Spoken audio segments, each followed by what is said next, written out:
룩셈부르크. 각국 정상 여러분, 장관 여러분, 내외 기빈 여러분, 제3차 민주주의 정상회의에서 룩셈부르크를 대표하게 되어 영광스럽게 생각합니다. 저는 최근 제네바에서 열린 유엔 인권이사회 55차 회의에 참석했습니다. 올해 말까지 룩셈부르크가 이사국으로 활동하고 있습니다. 이 회의에서 1980년대 이후 전 세계 권위주의가 가장 심각한 수준이라는 지적을 했습니다. 많은 민주주의 정부가 퇴보하여 언론의 자유를 제한하고 법치를 약화시키는 권위주의적인 정책을 채택하고 있습니다. 이러한 경향은 코로나19 당시 더 두드러졌습니다.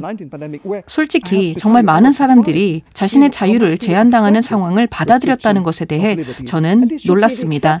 이는 규범이 아니라 예외 사항이 되어야 합니다. 또한 지역 차원의 위기와 분쟁, 기술 발전, 조직 범죄, 허위 정보, 기후 변화 등을 목도하고 있습니다.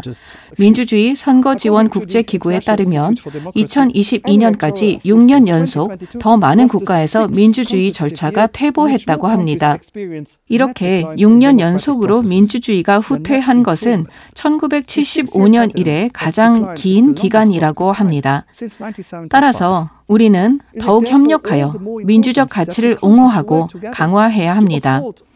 룩셈부르크는 앞으로도 민주주의를 강력히 옹호할 것입니다.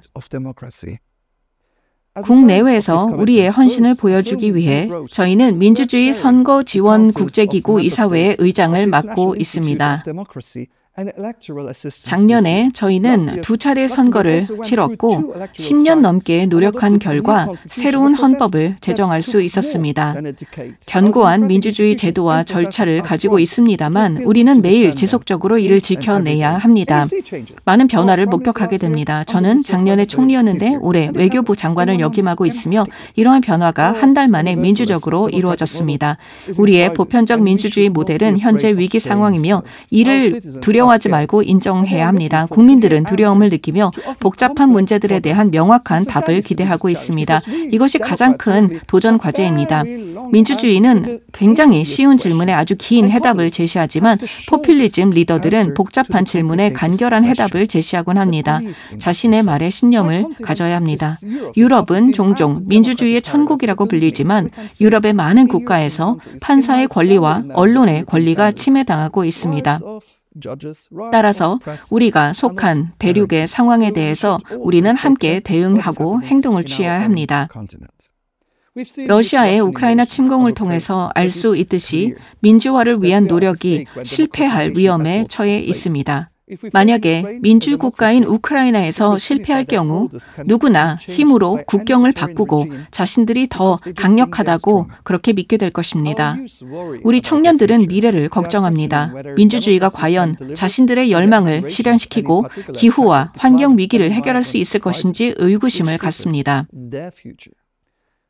따라서 제3차 민주주의 정상회의는 단지 민주국가 지도자들이 모이는 상징적인 자리가 되어서는 안 되며 경종을 울려야 합니다.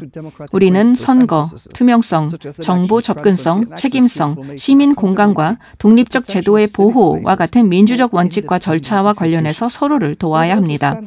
또한 우크라이나와 다른 지역에서 볼 수 있는 것처럼 허위 정보, 경제 위협, 사이버 위협, 전쟁 등으로 누군가가 공격을 받을 때 함께 맞서야 합니다. 또한 완벽하지는 않지만 왜 여전히 민주주의가 성별, 출신, 사회적 지위, 정치 성향, 성적 지향 등과 관계없이 모든 사람의 자유를 보장하는 최선의 시스템인지 더 적극적으로 설파해야 합니다. 민주주의가 오늘날의 글로벌 및 각국의 문제를 해결하는 방안을 제시할 수 있다는 것을 더 명확하게 보여주어야 합니다.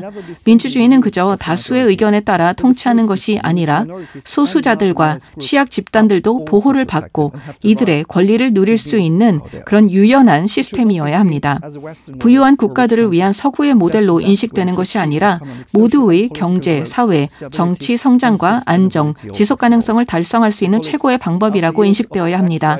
수년간 민주주의가 퇴보했고 올해 많은 국가에서 선거를 치르는 가운데 우리의 민주주의를 지키기 위해 맞서 싸울 때가 되었습니다.